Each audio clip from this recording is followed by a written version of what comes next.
pathophysiology, with respect to the clinical presentation of diabetes, the symptoms of diabetes, they may not be much different what we see in younger people. But we need to understand that the older adults are having their own inherent problems, which can cause a lot of healthcare issues in them, which we generally refer to as the geriatric giants.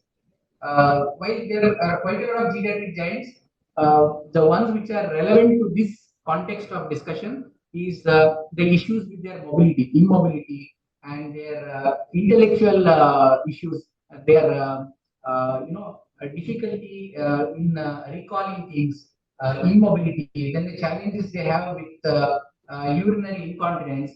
Now, all these things will make it very challenging for a older adult living with diabetes to self-manage their problem. Generally, with the help of a good healthcare provider, you have seen that a lot of patients are able to self-manage their diabetes, whether it can be access to good nutrition, whether it can be taking the type of medications, whether it is checking their blood sugar, maintaining their healthcare records. This is very easy for probably a younger person to do it. Whereas when we are dealing with the geriatric diabetes, we need to keep in mind all the other kinds of challenges they have, and we have to customize the treatment based on their requirements.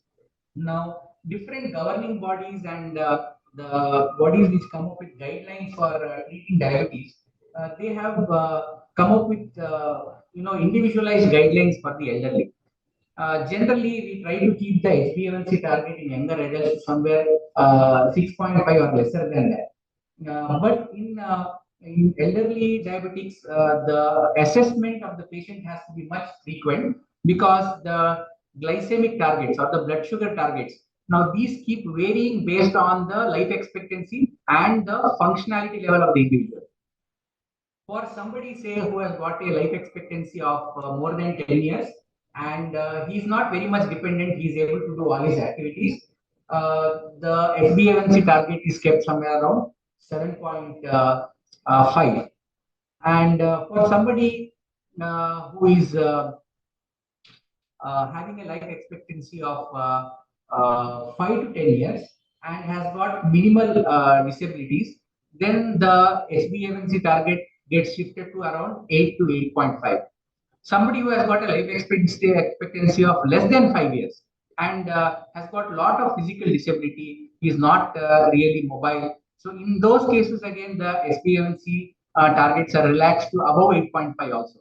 And for a typical scenario where somebody is going through a palliative or say an end of life care scenario, there again the rules have been relaxed, and we generally try to maintain the blood sugar levels at a point where neither the patient's health is worsened by his hyperglycemia nor the hypoglycemia. We tend to take the mediocre path.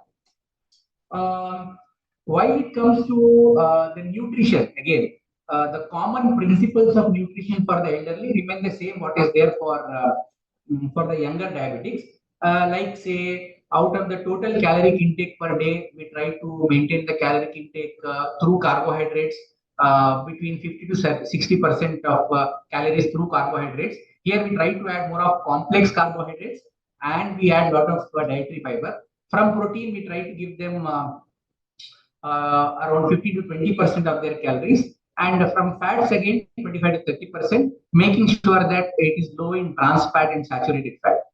But more than this, what is more important is that with respect to their food choices.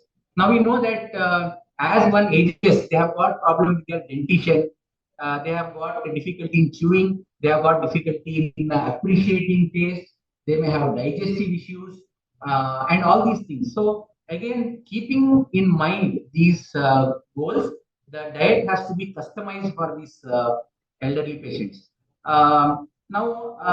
Yeah, again, somebody may be having help with a family person who is able to make this kind of customized food. Another person may not be having somebody to help them out. So these are all some challenges which we need to address at the healthcare level and probably also at the community level. And this is where the goals of treatment in an elderly diabetic are pretty much different from what it will be in a younger adult. And we must also remember that the goals of treatment in an elderly person are not just about getting those good numbers on the blood reports. It's about making sure that the person is able to have a good state of physical, mental, and social well-being and a harmonious relationship with his family.